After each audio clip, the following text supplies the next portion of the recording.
And hello, everybody, and welcome to the Movie Pit Podcast. I am your host, Christian. Thank you very much for joining me today. It's another end of the week. We're still here. We're not dead yet. Hello, everybody. Welcome. In all seriousness, welcome. I do hope that you guys have had a good week, and it is another end of the week, so we can all, count our good graces for that. So welcome to the podcast. If this is your first time listening, this is, of course, where we talk about all of the breaking movie news that has come out throughout the week, and I bundle all the big ones and pretty much, just repeat them back to you and give you guys my opinions on them.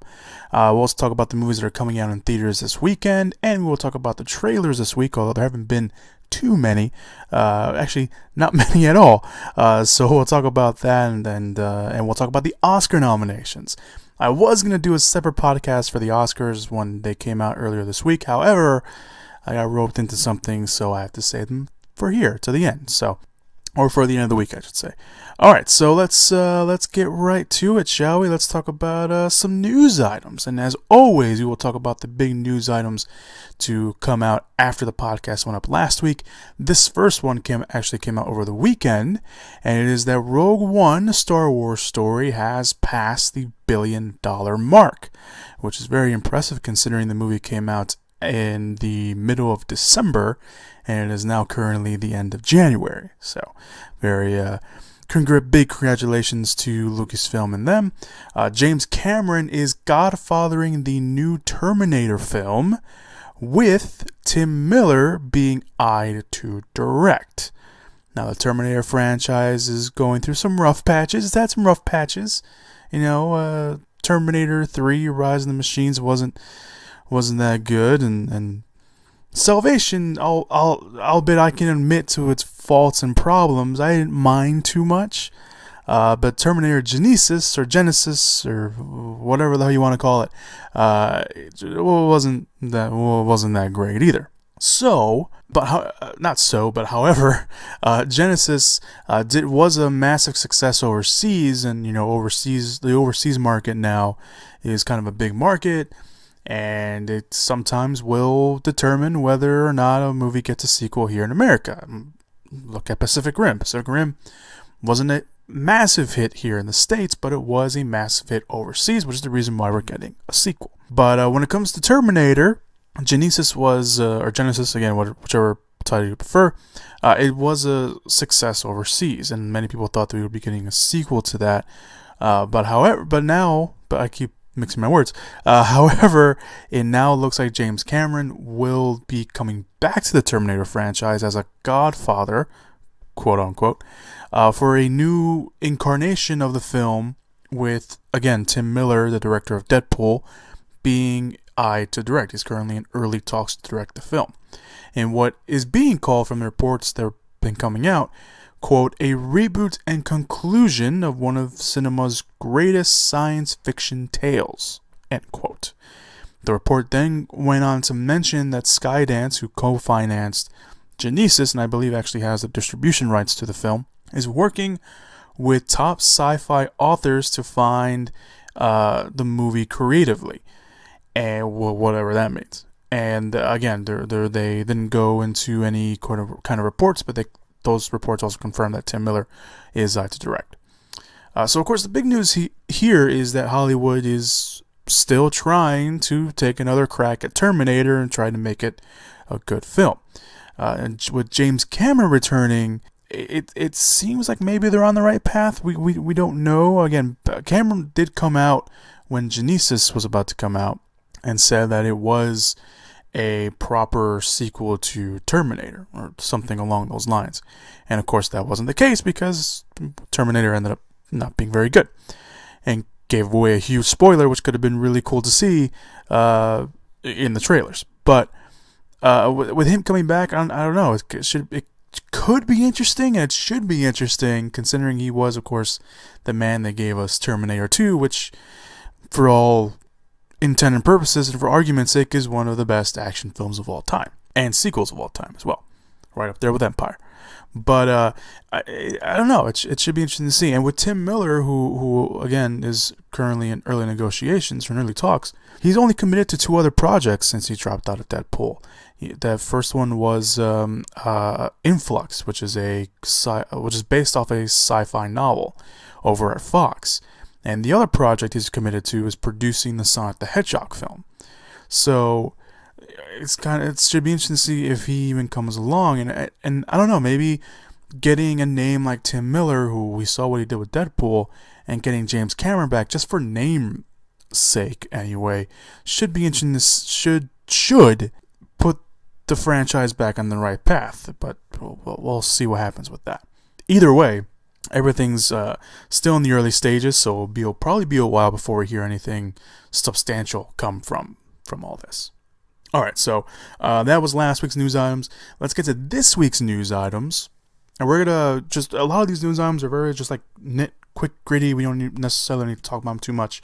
Because I do want to get to the Oscar a bit, because I know it's probably going to take a big chunk of the podcast. So the first news item was, of course, pretty much probably the biggest news item of the week, besides the Oscar nominations, is Star Wars Episode 8 has officially released their title, and it's called Star Wars The Last Jedi. Yes! Yes! Yes! Now, of course, the film will be directed and written by Rian Johnson, who has written and directed films like Brick and Looper, and is expected to bring back, of course, the cast from The Force Awakens, along with the original series cast, Mark Hamill, of course, Luke Skywalker, Anthony Daniels, C-3PO, and, of course, the late Carrie Fisher, who had already finished filming everything she needed to for Episode 8, or The Last Jedi, I should say. The new cast includes Benicio del Toro, Kelly Marie Tran, and Laura Dern, although we don't know who they're playing just yet. I'm sure we'll probably get some new additions as well, or names that have already been, since they're already done filming, I'm pretty sure we'll get new people that have been casted and we didn't know about, probably. So of course the title The Last Jedi raised a lot of questions, and people have been trying to figure out what The Last Jedi means. Tell me! Are they referring to Luke? Are they referring to Rey? Are they referring to someone else we don't know? Does The Last Jedi mean that Luke Skywalker is probably gonna die? Who knows? It's a bunch of things that fans have been speculating, but it should be interesting. I mean, even there's a little funny video that came out from Josh Gad, who's actually filming a movie with Daisy Ridley right now, the Murder on the Orient Express, and he kind of tricked her into coming in to his trailer to supposedly work over a scene they're going to do together, but he really just started bugging her with questions about what The Last Jedi really means. And of course she put on her best, annoyed face. I'm pretty sure they probably worked that out. Maybe, I don't know. But yeah, speculation is abound on what The Last Jedi means. A lot of people are saying the Jedi may be plural. Another thing a lot of people are focusing on is the fact that The Last Jedi, the logo they released, the poster they released, is not in the traditional gold. It's actually in the red. And a lot of people have been trying to kind of speculate what that means. So, I don't know. Speculations abound. We got a title. Now, of course, people are probably going to start bragging about the trailer, or groveling for the trailer, I should say. They're trying to get directors. That's a new thing now. People want the directors to release their trailers. So it should be interesting to see kind of where everything goes. The Star Wars The Last Jedi does come out later this year on December 15th. Pretty sure we'll be hearing a lot more about this project sometime in the summer. So we have the title. Let's just take that. Let's take that as a win and move on. Speaking of Daisy Ridley, she actually just signed on to a new project where she will play a real-life spy, or at least someone who was a real-life spy, in Virginia Hall. Now, of course, Force Awakens opened up a lot of doors for Daisy Ridley. She's already attached to a lot of projects. One of them, like I mentioned, being a Murder on the Orient Express. This one she just signed on to is called A Woman of No Importance. It's actually based off a novel of the same name. And Ridley will play real-life spy Virginia Hall, who attempted to join the American Foreign Service during World War II, but after getting rejected due to a disability, she apparently had lost part of her leg during a hunting accident. And, being a woman at that time, she was rejected, and then she went on to work with the British intelligence and later joined the OSS before passing away at the age of 76 in 1982, but of course going on countless missions. So Ridley is going to play Virginia Hall in the film. There's no word yet on when the film will go into production, but now they have a star. They're going to start building around her probably, and we'll probably be hearing a little bit more about this project as time goes on. Speaking of real life people, the Tonya Harding biopic called I, Tonya has found its Nancy Kerrigan. Now, the film is already filming. For those of you guys who don't know, we've talked about this project in the past before. Margot Robbie is set to play Tonya Harding. Of course, the figure skater who was involved in the plot to... not involved in the plot. They actually did the plot. They broke Nancy Kerrigan's leg before a big competition, right before, of course, the big Olympics. And there's been set pictures, and it's kind of freaky how Margot Robbie transformed into Tonya Harding. It really is pretty creepy. So anyway, they found their Nancy Kerrigan in an actress named Caitlin Carver. And Caitlin Carver, she's still pretty much a fresh face in Hollywood. She hasn't done too much. She was on a TV show, The Fosters, on Freeform, which was ABC Family. And she was in films like Paper Towns and Rules Don't Apply, but this will definitely be kind of her breakout role when the film comes out. The film also stars Sebastian Stan, aka the Winter Soldier.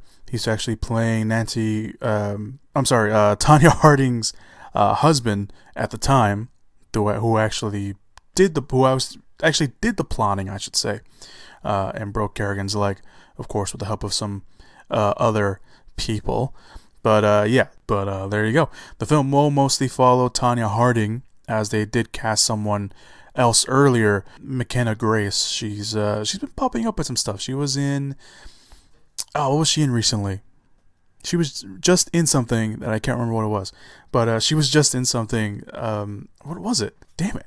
I don't remember what it was. But she's playing a young Tonya Harding, so the film will follow Tonya Harding mostly throughout, and this will be a big kind of centerpiece. I'm assuming they'll probably have some flashbacks and stuff, but there's that. Allison Janney is also part of the cast, and the film will be directed by Craig Gillespie, who directed films like Lars and the Real Girl, $1 Million Arm, The Finest Hours, and the very underappreciated remake of Fright Night. It's actually very good. So right now, I, Tonya actually has a release date set for 2018, although I don't know when. That's the date. That's the year they want to release it next year. So, Universal has announced Sing 2 because money, and pushes back the Secret Life of Pets 2 and Minions 2. So, Universal Pictures, who is the parent company of Illumination Entertainment, has announced, to pretty much no surprise, considering how much money it made, and how much money it's still making, they are moving forward with a sequel to Sing, which now has a release date of December 25th, 2020. The Secret Life of Pets was going to come out next year, but they've pushed that back to July 3rd of 2019, and Minions 2 will come out on July 3rd, 2020 as well. It was supposed to come out a week after, but they were like, no, it's Minions. Obviously, we want that 4th of July money, so we're pushing it up. Of course, for future 4th of July money, because it's coming out in 2020. So, there is that. And sticking with Universal Pictures, they have apparently bought out something that sounds... would sound ridiculous, but considering how the things are going on right now, it you know what? It kind of makes sense. Universal Pictures buys a Michael Bay produced script titled Little America, about a Donald Trump-like America. Because why not at this point, right? Why not? So Universal Pictures apparently won a very huge bidding war for the script Little America, which is a futuristic adventure movie that has Michael Bay and his Platinum Dunes production banner attached to produce. The film is described as a, I'm not kidding you, a quote sci-fun, not sci-fi fun, sci-fun movie set in a dystopian future where a Donald Trump-like president has bankrupted America and China has called in its debts. The Asian giant now owns America, and many Americans have immigrated to China looking for work. We then follow a former American Force Recon member hired by a Chinese billionaire to go into an American ghetto and rescue his daughter. The report says that there is an escape from New York tone. No kidding, considering what I just read. Platinum Dunes does have a history with some dystopian future films. They, of course, were the producers of the Purge movies, which takes place in the future, and kind of have a very similar tone in some respects. Yeah, the sci-fun. Why not, right? Why not? You know, why? Are we surprised that we're going to get a bunch of movies now that, you know, we're going to have dystopian futures of Trump America? No, we're not. And I'm sure there's a bigger thing, but this sounds so ridiculous. But I know if they get a good team behind this, I'm going to go watch it. I am. Because that's the kind of person I am. Look, again, like I mentioned, if they get a good team behind this, I will go watch it. It sounds utterly ridiculous, but it sounds utterly ridiculous. That's it. You know what? That's it. No, there's no other thing that I need to add to that. It sounds ridiculous, and we know we're going to go watch it. So let's move on. Dominic West joins Tomb Raider as Lara Croft's father. The Hollywood Reporter broke the news that Dominic West, who's currently starring on the hit Showtime show, I believe it's Showtime show, The Affair. He's also been in a lot of other movies as well. Has joined the cast of the video game movie adaptation Tomb Raider as Lara Croft's father. Alicia Vikander is already set to play the lead in Lara Croft, with Walton Goggins set to play the lead villain, and Daniel Wu from AMC's Into the Badlands set to play someone who helps Lara on her journey. The film will follow Croft as she sets out on her first adventure to finish her father's research and uncover an ancient secret in order to clear his disgraced name. The film will take the kind of reboot route that the current video games have. The film will also be directed by Roar. Yes, his name is Roar. I'm going to mispronounce his last name, though. Uthrog? I think, I'm pretty sure I'm pronouncing that wrong. He directed The Wave, which got a lot of buzz when it came out. I believe it was, I don't think it was last year. It was 2 years ago. The film will start shooting soon because it currently has a March 16th, 2018 release date. Naomie Harris, fresh off her Oscar nomination, we'll get to that, of course, in a few minutes. Naomie Harris has joined the cast of the video game adaptation of Rampage. The film already has Dwayne "The Rock" Johnson set to lead the film, with Brad Payton, who worked with Johnson on Journey 2 and San Andreas, to direct. Harris will play a geneticist with a moral streak and join the film apparently due to the fun tone of the script. Now, for those of you not familiar with the game, it follows basically a bunch of monsters rampaging through cities and the world and fighting each other. The film will take some of that concept and have Dwayne Johnson's character as a, quote, animal lover, unquote, who is tasked with stopping them from destroying cities and landmarks. The film will feature characters from the game in a giant gorilla, crocodile, and a wolf. Rampage currently has a release date of April 20th, 2018, so we can probably expect the movie to start shooting sometime this summer. Sticking with giant monsters, Michael Dougherty, I think that's how you say his name, I'm not entirely sure about that, is confirmed to direct Godzilla 2. Back in October, reports actually came out that Dougherty had joined Godzilla 2 with his writing partner, Zach Shields, and both of them have done an excellent horror film, Trick or Treat. If you haven't watched it, I highly recommend you do. It's a perfect movie to watch on Halloween. And they also directed and wrote Krampus, which is actually not that bad, to be honest. So they had joined Godzilla 2 as writers, and reports at the same time said that Dougherty was also in talks to direct the film, but that kind of course, that was back in, again, October, and there hasn't been anything to report on that for a while, until now. Obviously, reports say that Dougherty is indeed taking the director's chair on the sequel, which of course we mentioned, I think it was last month, maybe? They had retitled Godzilla to Godzilla King of Monsters, so that's the official sequel for Godzilla 2. Details on the script are still unknown at the moment. However, back in 2014, at San Diego Comic-Con, the studio teased that we'd be seeing classic monsters like Mothra, Rodin, and Ghidorah. I always mispronounce that. I'm pretty sure that's not how you say it. If it's not how you say it, please don't kill me. However, that may or may not be on the table just yet, but that'd be kind of cool. We do know that Godzilla King of Monsters will potentially tie into Kong Skull Island, because there is already a Godzilla vs. Kong film set for 2020, so we'll be on the lookout for a lot of that. Godzilla King of Monsters opens on March 22nd, 2019. No other details, no cast members just yet, so we'll see what happens. Obviously, besides Godzilla, of course. And sticking with giant monsters yet again, Jurassic World 2 adds a new female lead. It's been a while since we heard anything really casting-wise. We know the film will be going back to its scary, tension-filled roots, according to the writer and producer Colin Trevorrow and the new director Jay Bonea. We also know that Chris Pratt and Bryce Dallas Howard are set to reprise their roles, with the assumption that presumably also B.D. Wong will come back as well. Other cast members include Rafi Spall, Toby Jones, and Justice Smith. He was in Paper Towns. He was also on the Netflix show The Get Down. He was actually recently added, I believe, a few weeks ago. I kind of escaped me, so I didn't see that news pop up. So I believe he joined recently, and I want to say a few weeks ago because that's kind of what I got. That's kind of the vibe I got from the report that I read.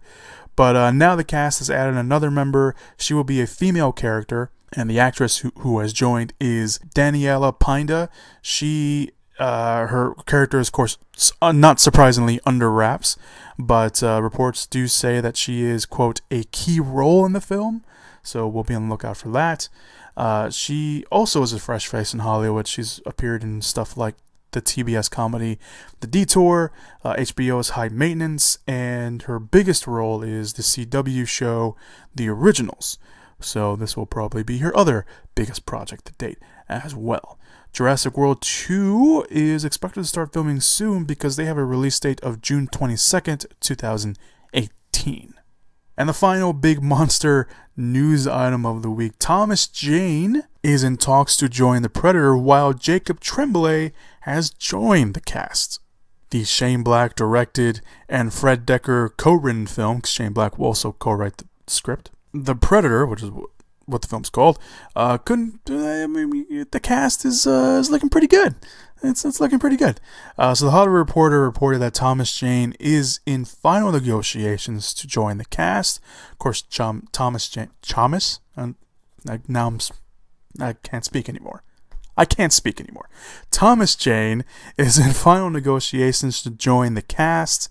Of course, he was the Predator. The Punisher, both start with P, same thing. The Punisher, of course, way back in the day. Or not way back in the day, but he was the first Punisher there. Well, he actually wasn't the first Punisher, because Dolph Lundgren was the first Punisher.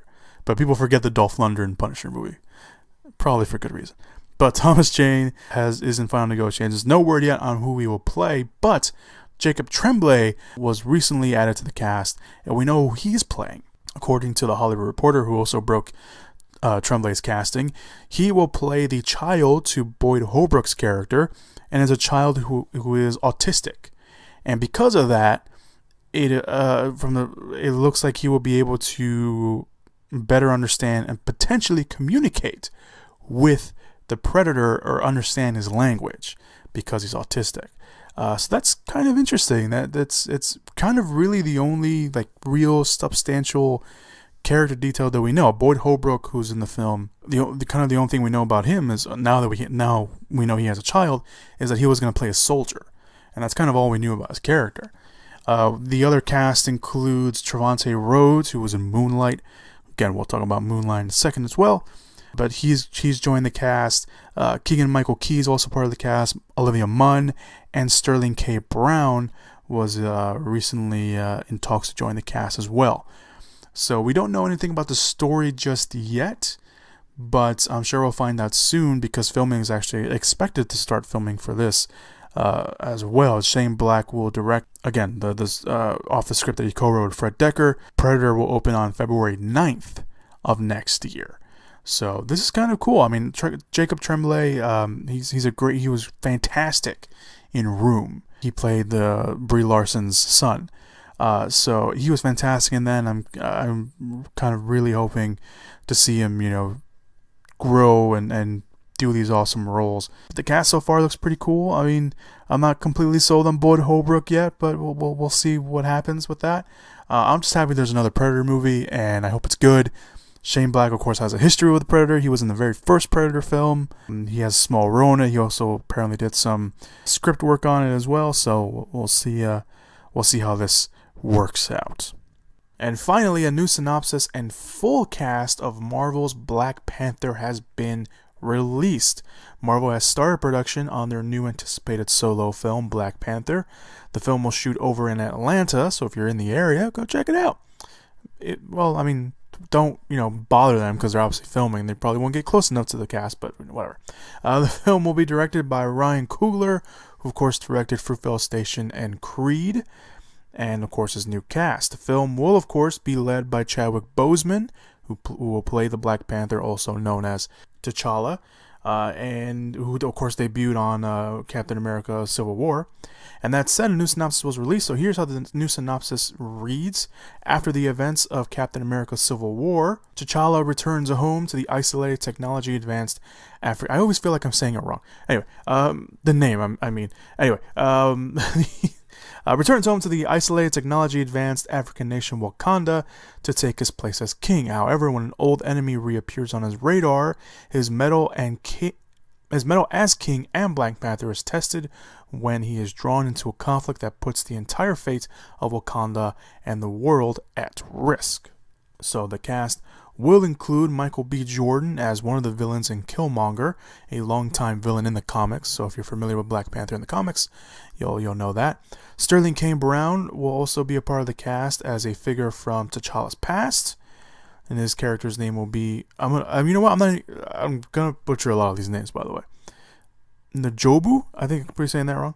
Lupita Nyong'o is also cast in the movie as a Wakandan warrior. Winston Duke will play a villain, aka Manape.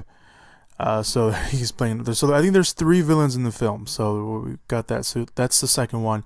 Angela Bassett is set to play T'Challa's mother in the film. Forrest Whitaker will play Zuri, a elder statesman of Wakanda. Daniel Kaluuya, I think that's pronounces his last name. I could be pronouncing that wrong. Will play a loyal friend to our lead character, and Danea Guerra and Florence Kasumamba will play members of the personal guard of the Black Panther, the Dora Milaje.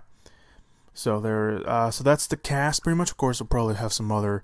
However, there are returning cast members that were rumored for a while, and it's finally nice to hear them actually be a part of the cast. Andy Serkis will return to play Ulysses Klaue, who of course last appeared on Avengers Age of Ultron, not Infinity War, Age of Ultron. That's where he appeared, and he's kind of been MIA for a while. We haven't heard anything, so he will appear in the film. Also returning, and also Ulysses Klaue is actually a very prominent Black Panther villain as well. Also returning is Martin Freeman as Everett K. Ross, who debuted in Captain America: Civil War, so he will also be a part of the cast because he's been spotted down there as well. So there's a synopsis, there's the cast. It's a pretty stacked cast. I mean, this is a pretty top-notch cast, and it should be interesting to see kind of how this turns out. I'm really excited to see where this goes. I can't wait to see where this goes, so I'm all up for it. So, like I mentioned, the film is currently filming, and Marvel's Black Panther will open next year on February 16th. Alright, and let's move on to essentially the final news item. Of course, we have the Oscars nominations coming up, but this is essentially the final news item of the day. The Flash movie is getting a rewrite. So Warner Brothers and DC Entertainment's solo Flash film took another hit. Son of a bitch! Film already, of course, had trouble keeping directors. Seth Graham-Smith was going to direct, And then Rick Famuyiwa was going to direct, and they both dropped out. And now it looks like the script will need to be reworked. Variety reports that the studio has bought in Joby Harold to do a, quote, page 1 rewrite of the script while the studio continues to look for a new director to to, quote, take the script in a different direction. Now, for those of you wondering what a page 1 rewrite is, it means essentially that the script's story or characters are good, but the script itself is essentially not great or unusable. So it's going through some heavy rewrites. Joby Harold's resume isn't too big, so it's hard to kind of gauge where he'll kind of take the script and run with it. He wrote and directed a film called Awake with Hayden Christensen, Jessica Alba, and Terrence Howard back in 2007, which I don't even remember watching. I probably didn't watch it, and was an executive producer on Edge of Tomorrow. He's also an executive producer on the TV series Underground, which I believe is a show on WGN America. But his recent work includes the script to Guy Ritchie's King Arthur Legend of the Sword and the Robin Hood film Robin Hood Origins that has Kingsman the Secret Service star Taron Egerton attached to star. So those are his two current works at the moment, and he's attached to do the rewrite for The Flash.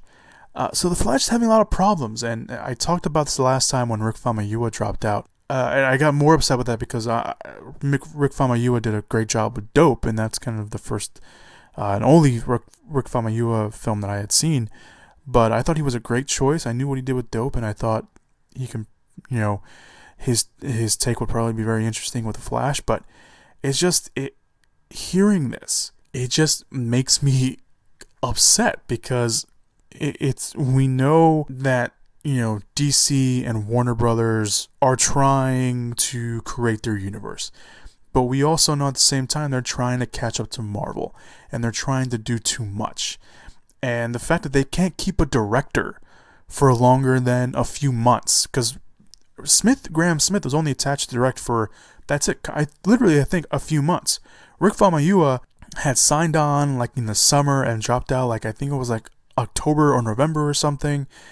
It makes me worried for The Flash, and we shouldn't be too surprised considering what has been going on with the DC extended universe. But at the same time, seeing stuff like this and then knowing what we've had before, it really just hurts almost as a nerd, and it hurts almost as a fan of these characters, because look, you can make a movie all you want. I mentioned this last time when I think I mentioned this last time when I talked about this. You go ahead and make the movie, fine, make the movie, but if it sucks, you're not just hurting yourselves, you're hurting the characters, and in essence you're hurting the fans, because we've been waiting to see these characters on the big screen for so long, and now that we're so close to it to some extent, seeing it just crumble apart, it's not doing you any favors. And it's not doing us, the fans, any favors either. Because we have probably not tremendous faith considering what we've seen so far, but we have faith enough that you'd be like, you know what, you can learn from your mistakes. And that's not happening. And that is what gets me mad and gets me upset. So hopefully this rewrite works out for the film. The Flash, I believe, does have a release date, but I want to hold off on saying it because, of course, they've lost a director, and they've had to push the film back because they're not ready. Obviously, with this page 1 rewrite, they're definitely not going to be ready. So I'm not going to say the release that they have right now. I will say, though, that Ezra Miller is attached for the moment as Barry Allen in The Flash. Kiersey Clemons from Dope probably signed on because of Rick Famuyiwa will play Iris West. Ray Fisher is set to reprise his role because we'll see him in Justice League later this year as Victor Stone in Cyborg, and Billy Crudup has joined the film as Henry Allen, who is Barry Allen's father. Alright, so that is all the news items at the time of this recording anyway. So there is that. Trailer talk, there's only one real trailer that came out this week, which is the new teaser trailer for King Arthur Legend of the Sword, which we talked about earlier. And the trailer, it's a very short trailer. It's almost like a teaser, almost, and it's very action oriented and shows a lot of action stuff. Look, despite how you feel about Guy Ritchie's new King Arthur film, it doesn't look that bad. It looks very Guy Ritchie-esque. Charlie Hunnam is playing, of course, King Arthur. Or Arthur, he's not even necessarily a king in the film. He's kind of more of a, he was born on the streets. I don't know why I said it that way. But yeah, that's, I don't know. The teaser works. I mean, it's a good teaser, but hopefully a new trailer pops up before the film comes out. Alright, so that was the news items of the week. Let us move on to, as I mentioned, the Oscar nominations. So the Academy of Motion Pictures and Arts and Sciences, of course, finally revealed the nominees for the 2017 Oscars, and not too surprisingly, but surprisingly enough, La La Land landed big with 14 nominations, what ties it with Titanic, Ben-Hur, the original, and All About Eve for the most nominations of all time. Moonlight and Arrival each earned 8 nominations, and there are of course a few more surprises and snubs like every year, but we'll get to those at the very end. So, and I should mention, the first podcast I did was actually the Oscar nomination, so this almost feels full circle for me in a lot of ways. So, yeah. Alright, so let's move on to the nominees. I'm just going to rush past these technical ones first, and then, of course, I'll dig a little bit more deeper into the bigger ones, like acting wise and stuff like that. So I'm not gonna mention the short films, only because a lot of us never really get to see the short film nominees, so I won't mention them at all. So best sound mixing, actually, you know what, I'll probably avoid those two because I'm gonna do a separate Oscar predictions podcast, so I'll save these. So I'll just do the big ones. So let's move on to the bit. I will mention though that Suicide Squad did get nominated for an Oscar, which sounds ridiculous, but it did. So let's talk about some. Let's point out some of these. Best visual effects: Deepwater Horizon, The Jungle Book, Rogue One, A Star Wars Story, Doctor Strange, and Kubo and the Two Strings. Best original score: we have Justin Hurwitz for La La Land. Dustin O'Halloran and Haikucha, I pronounced that wrong, I guarantee it, for Lion, Nicholas Burtwell for Moonlight, Mika Levy for Jackie, and Thomas Newman for Passengers. Best original song includes The Empty Chair from the film Jim, the James Foley story, which I've never heard of. Can't Stop This Feeling for Trolls, or Can't Stop the Feeling, I should say. How Far I'll Go from Moana, City of Stars from La La Land, and Audition, The Fools Who Dream from La La Land as well. Best, let's see, I was about to say best foreign language, but we don't get to see a lot of those either. Best cinematography, we have Linus Sandgreen from La La Land, Bradford Young from Arrival, or For Arrival, not from Arrival, For Arrival. Greg Fraser for Lion, James Laxton for Moonlight, and Rodrigo Prieto for Silence, which I think is its only Oscar nomination. It's very surprising considering it is a Martin Scorsese film after all. Best Original Screenplay, the nominees are Damien Chazelle for La La Land, Kenneth Lonergan for Manchester by the Sea, Taylor Sheridan for Hell or High Water, Mike Mills for 20th Century Women, and The Lobster, with names I can't pronounce, so I'm not even going to try, but that got nominated for Best Original Screenplay. Best Adapted Screenplay, Barry Jenkins and Terrell McCraney for Moonlight, Eric Hessier for Arrival, Luke Davies for Lion, August Wilson for Fences, and Allison Schroeder and Theodore Melfi for Hidden Figures. Best Animated Feature, the nominees are Zootopia, Moana, Kubo and the Two Strings, The Red Turtle, and My Life as a Zucchini. Yes, that is a real movie. For Best Supporting Actor, the nominees are Michael Shannon for Nocturnal Animals, Lucas Hedges for Manchester by the Sea, Dave Patel for Lion, Jeff Bridges for Hell or High Water, and Mahershala Ali. I will get his name right eventually. I don't know if I said it right. It took me years to learn Chiwetel Ejiofor's name. I will eventually learn how to say his first name right for Moonlight. Best Supporting Actress, the nominees are Octavia Spencer for Hidden Figures. I almost said Hidden Fences. Nicole Kidman for Lions, Naomie Harris for Moonlight, Michelle Williams for Manchester by the Sea, and Viola Davis for Fences. Best Actor nominees are Viggo Mortensen for Captain Fantastic, Ryan Gosling for La La Land, Andrew Garfield for Hacksaw Ridge, Denzel Washington for Fences, and Casey Affleck for Manchester by the Sea. Best Actress nominees are Isabelle Hobart for Elle. I don't know why I said her last name weird.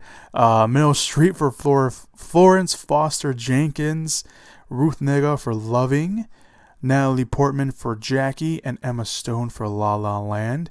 Best Director, the nominees are Kenneth Lonergan for Manchester by the Sea, Denis Villeneuve for Arrival, Mel Gibson for Hacksaw Ridge, Barry Jenkins for Moonlight, and Damien Chazelle for La La Land. And the Best Picture nominees are Fences, Hell or High Water, Hacksaw Ridge, Hidden Figures, Lion, Arrival, Manchester by the Sea, Moonlight, and of course, La La Land.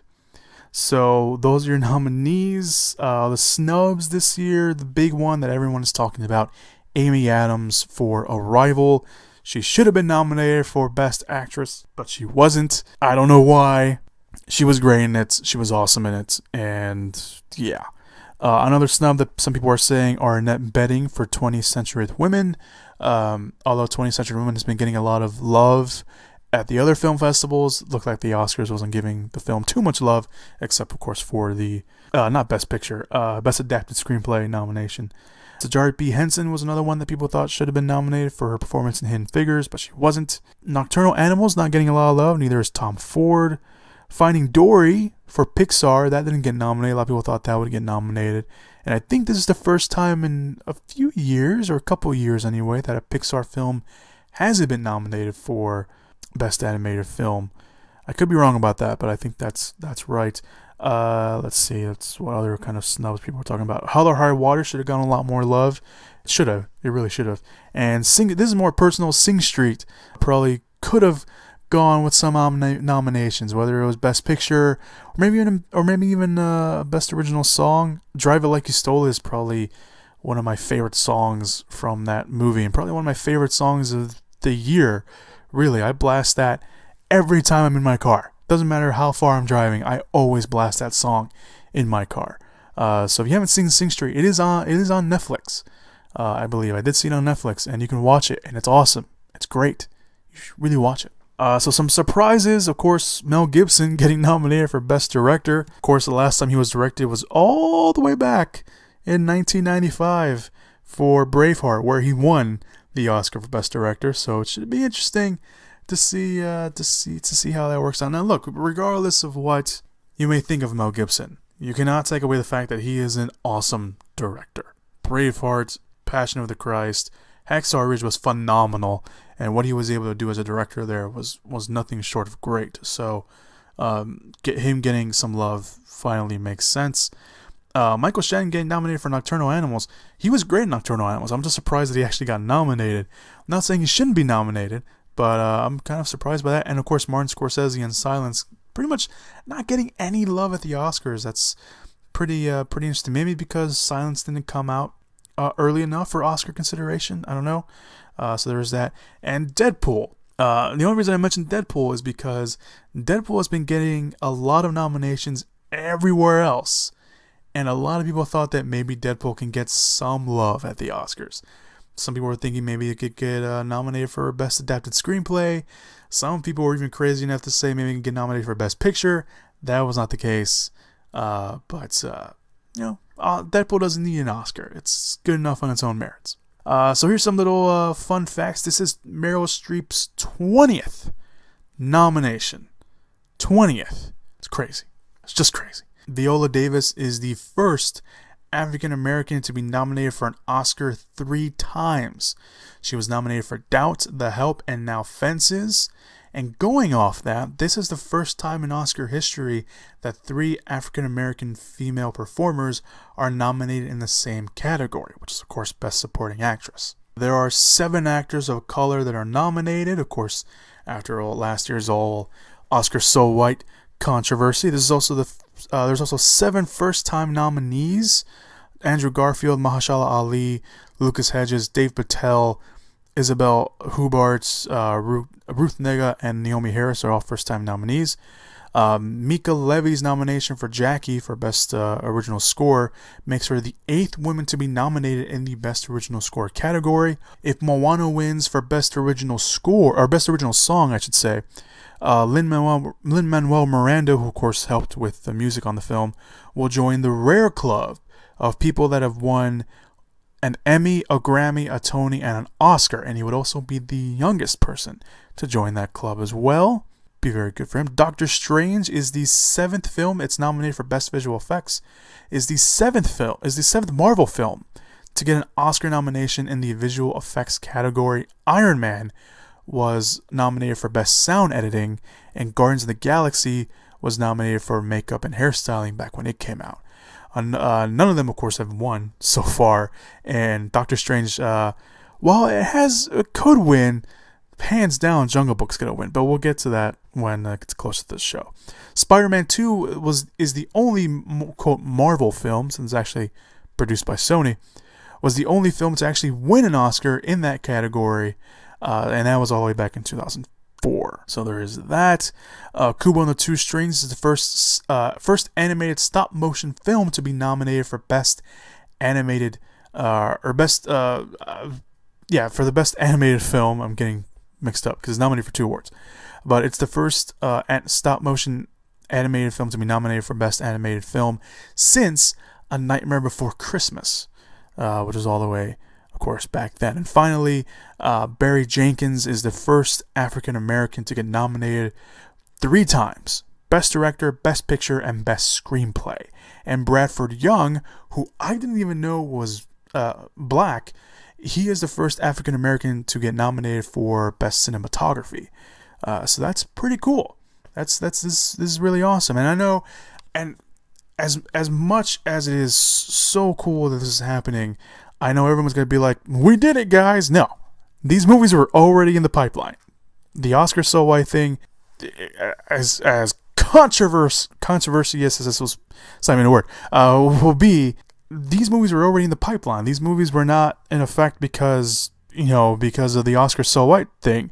These movies were going to come out already. These movies were already being filmed or about to be filmed, so just relax on that. And of course, no one's happy because now I saw something that there should be more diversity. And of course, we already had all these African Americans, and rightly so. All these people should be nominated because, look, Barry Jenkins did an amazing job as director on Moonlight. Viola Davis is probably a front runner to win for Best Supporting Actress just based off the trailer for Fences alone. Denzel Washington is probably a good front runner too, but I'm pretty sure Casey Affleck is going to win, even despite the whole sexual harassment, which there is a sexual harassment case on Casey Affleck because apparently he was he was harassing someone sexually on, I don't know if it was a set on a movie or I read it and I forgot about it. I didn't forget about it. I obviously remember it, but I just don't remember the details about it.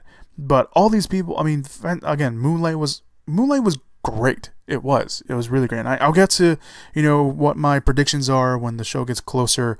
Again, I mentioned I was going to be doing a whole separate podcast for that, but it's great to see this. It's great to see this, and small victories always are a plus. But of course, people are just gonna move on to the next thing, like where are all the Mexicans and where are all the Asians, and which is a fair question. But again, it's all just you can never win. Small victories are always awesome, but there will always be something. It's rightfully so. If you believe in this and you think there should be more, and I agree with the whole Oscar so white thing. Yes, there should be more diversity in the Oscars, especially come nomination time. But it all depends on when these movies come out. And a lot of time, I believe Denzel, while he said something, and it's so true. It was essentially kind of he was saying that we should go. We being. Not me, because I'm not black, I'm Mexican, that if you want a role, I'm paraphrasing here I'm trying to remember what he said. If you want a role and you think you deserve it. You should go out and get it. You should try to make your own opportunities, and you should go out there and do. I'm pretty sure I'm butchering what he said, but it was something along the lines like that. And it's for me anyway. It's hard to talk about because I agree with the idea that we should go out and we should fight, and there should be more representation, especially in these big Oscar shows, for it, for diversity. I'm trying to say, but at the same time, we all know when the Oscar movies are coming out. All these Oscar movies come out in November, December, early January. These are the times these Oscar movies come out. So I don't know. I mean, I just it's if you want these roles of different ethnicities to get a chance, release those movies at those times, because we all know that is when these movies come out. We all know that is when, oh yeah, it's November, we're gonna have these Oscar movies. We're gonna have these movies that come out like in 2 cities in the beginning of November, get a really strong buzz, and then they come out, wide release in December, and everyone's talking about it, and that's when everything kind of pops up. So I don't know. I believe in it, and for whatever reason, it's really hard for me to talk about it. And obviously, you guys can hear me struggling. So I don't know. I'm glad that there is more diversity now this year in the Oscars, and rightfully so, because all these people deserve to be recognized. Because this has been an amazing year for all these actors in these nominees. Obviously, they got nominated, but it's been an amazing year for these actors and for these films. And them getting, obviously, there's always going to be snubs. There's always going to be surprises. There's always going to be people that are overlooked. But I don't know. It's people are gonna. I'm pretty sure some people are already starting to complain. There should be more diversity and more, and there should be. But at the same time, there's only so many spots to fill on these categories. So I'm gonna shut up now because I'm pretty sure I've pissed off some people already. I'm gonna stop now before I completely lose my train of thought and ramble more. So let's move on to this week's releases, shall we? Let's do that, please. So this week's releases, speaking of Arrival, which of course again got nominated for Best Picture, Arrival is getting a re-release in theaters this week with bonus material added. So I think there's like 8 or 10 minutes of scenes that they cut out that have been added to the film, and it's in this re-release. So if you're lucky enough to go watch Arrival again, you'll be seeing some new material. So there's that. So let's get to this week's wide releases. There's not any real big limited releases coming out this week. So the first wide release is A Dog's Purpose, based off the novel by W. Bruce Cameron. A dog, voiced by Josh Gad, looks to discover his purpose in life over the course of several lifetimes and owners. The film also stars Dennis Quaid, Britt Robinson, John Ortiz, and Peggy Lipton. Of course, this film is getting some boycotts because of a video that came out of a dog being pushed, quote unquote, and I'll get to that in a second, into water even though it looked frightened. I say pushed, quote unquote, because if you watch the original video, there is a huge cut in the video. We don't know how much time has passed in that video. So there is that. And a lot of people are blaming the director, even though he said he wasn't there. People are saying, oh, well, why wasn't he there? He's a director. Look, productions usually have 2 units. They have a first unit, which is where the director is most of the time, and a second unit where they film other stuff like establishing shots, sometimes action scenes, where they don't have the main actors there. They have essentially a B team working on other stuff at the same time. So he probably wasn't there because he was on somewhere else filming something else, filming with some actors. So the boycott, while it's good, I mean, if there was, I know they're doing an investigation. I haven't read up if there's any updates on that. But if there was, foul play and there was a dog being forced to do a stunt that it didn't like, then fine. Boycott the movie if that's what you want. But you have to look at all the facts. There is a huge jump, and we don't know how much time there was in between that jump. So there's that. The next film is Gold. An unlikely pair venture to the Indonesian jungle in search of gold. The film stars Matthew McConaughey, Bryce Dallas Howard, Toby Kebbell, Rachel Taylor, Edgar Ramirez, Corey Stoll, Craig T. Nelson, and Bruce Greenwood. Looks pretty good. The reviews so far have been saying it's not that bad. It's actually a pretty good movie. It's not great, but it's good. So there's that. And of course, the final movie coming out this week, Resident Evil: The Final Chapter, written and directed by Paul W.S. Anderson. Picking up immediately after the events of Resident Evil Retribution, Alice is the only survivor of what was meant to be humanity's last stand against the undead. Now she must return to where the nightmare all began, the Hive in Raccoon City, where the Umbrella Corporation is gathering its forces for a final strike against the remaining survivors of the apocalypse. The film the film stars Mila Jovovich, Ali Larter, Ian Glenn, Sean Roberts, Ruby Rose, William Levy, and amongst others as well. I don't know.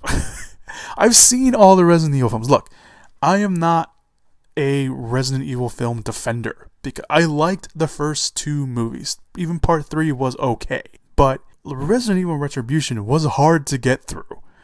I didn't even see that movie in theaters. I rented it off of Redbox and saw it at home, and it was just okay. Like, it was really hard to get through. Resident Evil: The Final Chapter, it looks somewhat better than Retribution, but that's not saying much because it's based off the trailers, and I'm pretty sure I just saw a TV spot that spoiled probably a big moment in the movie, which I'm not totally upset about, but it's like, come on. So I liked the first two films. I thought the first two films were good. And for everyone being like, oh, it's not like the games anymore. Have you seen the games? They're not horror movies. You're not solving puzzles anymore. You're finding big monsters and, I don't know. It's so ridiculous. I can't even talk about it. But Resident Evil: The Final Chapter, I'm gonna go watch it, but it's just like, I don't know if you call it that, but it's that's what it was. So yeah, those are your releases this week. Resident Evil: The Final Chapter, Gold, A Dog's Purpose, and the re-release of Arrival with bonus material added to the film. Alright, so let's move on to this week's box office predictions. We have last week's box office, which I got wrong, which I'm okay with because I ended up seeing one of the movies that I was like, I wasn't too sure about, and actually being really good. So last week's box office, my predictions were Triple X: The Return of Xander Cage at number 1, Hidden Figures at number 2, Split at number 3, La La Land number 4, and Sing at number 5. The actual box office was Split at number 1, gaining $40 million. Triple X: The Return of Xander Cage came in at number 2 with $20.1 million. Hidden Figures went to number 3, Sing at number 4, and La La Land at number 5. I'm actually very surprised. I'm surprised that Split gained $40 million, but at the same time, I'm happy it did because I was excited for Split, and then I kept my expectations low because it is still M. Night Shyamalan, but I went in and I loved it. I actually really enjoyed Split. I thought it was really good. It does lag a little bit in the middle, but most movies do lag in the middle a lot of the time. Split was great. Split was really, if you had your doubts about Split and the twist hasn't been spoiled for you, go watch it. It's actually really good. I was surprised by it. And the twist. Don't read what the twist is, because the twist is all built on what the film builds up to for that moment. And if you read the twist, like if I had read the twist before I went to go watch the movie, I was like, oh, okay, well, all right, that sounds interesting. Okay, yeah, all right. But the way the movie plays with it and the way it builds up to that twist, it totally works. And there's just so much you can build off that. And it's really cool. I highly recommend you go watch it. I did a written review. I didn't spoil it. Obviously, my reviews don't spoil stuff. But yeah, I did a review for Split. I liked it. If you haven't seen Split yet, do yourself a favor and go watch it. It's really, really good. Xander Cage, it's a dumb, fun action movie. It's a dumb, fun action movie. Hidden Figures, I'm glad to see Hidden Figures still doing pretty good at the box office. Sing in La La Land, good to see that as well. we'll see what happens with all these movies come this week. So my box office picks this week, I don't know if I have any real confidence in any of these movies coming out. I don't know. Maybe Resident Evil is at number 1. I don't know. I just don't have I don't have a lot of faith in it. I'm almost glad to say that maybe Split will repeat at the box office. Hopefully the good word of mouth gets out and Split stays at number 1, but I don't know if that will be the case. I don't know. I mean, you know what? I will say Split stays at number 1. I will say Split stays at number 1. Resident Evil will probably come in at number 2. I didn't write any of these down. I usually write the predictions down. I didn't write them down this time, so I'm going basically just doing this off the top of my head. So Split at number 1, Resident Evil: The Final Chapter at number 2. I'll say XXX will be number 3. I'm not really confident in all these movies so far, guys. I'm not. I think maybe Hidden Figures will stay at number 4, and maybe I don't know if a dog. I mean, people get really upset when dogs are mishandled, so I don't know if maybe that boycott will work or what. But I think A Dog's Purpose and La La Land will battle it out for the 5 position. Basically, because La La Land got all these nominations, and with the Golden Globes push did help La La Land get up to the top 5. So it should be interesting to see kind of where that plays out. So Split at number 1, Resident Evil at number 3, XXX at number 4. Wait, no, Split at number 1, Resident Evil number 2, XXX number 3, Hidden Figures at number 4, and A Dog's Purpose and La La Land will battle it out for the number 5 spot at the box office. Yeah, those are my picks. Those are my picks. So there you go. All right, guys. Thank you guys so much for joining me on the podcast this week. You guys have been great. I'd like to thank all of you guys for tuning in and listening, because without you, I'd be talking to myself, which I'm probably am doing anyway, but whatever. So if you want to go down below, you can check out all the links, which include my Facebook page, which is the Facebook page for the podcast. It's facebook.com/moviepit. Link will be down below. If you guys get an early preview of what we're going to talk about on the podcast. Of course, I go a lot more into detail on the podcast, a little more than the Facebook page. Also, there are news items that go on the Facebook page that don't make it into the podcast due to timing or to flow or whatever. Or sometimes, of course, at the end of the week, news item goes up there, and then we'll talk about it here on the podcast next week. So yeah, there's that. You can also go check out my review page where I review films. I will be reviewing something this week. I'll be watching something at the end of this week, so check that out. That is movieswithchris.wordpress.com, movieswithchris.wordpress.com. Link will be down below as well. You'll also find mini reviews up there, monthly previews, and eventually I will be doing some more editorial / opinion pieces up on that page as well. Also down below are links to the trailers and teasers that have been released. I'll see if something pops up. I'll put it down there as well. And yeah, so thank you guys so much for joining me on the podcast this week. You guys have been great. Let me know what your favorite news item of the week was, what movie you're looking forward toward this week. Remember, if you've already seen a movie, let me know what you saw and what you thought of it. I love to hear from you guys. So yeah. Thank you guys so much. If you want to play along with the box office prediction game, you can also leave your predictions down below in the comment section. So thank you guys so much for listening to the podcast this week. Hopefully you guys have a good, safe one this weekend. Have fun. And as always, go watch some movies. Whoop whoop! Yeah! Give it up! Movies!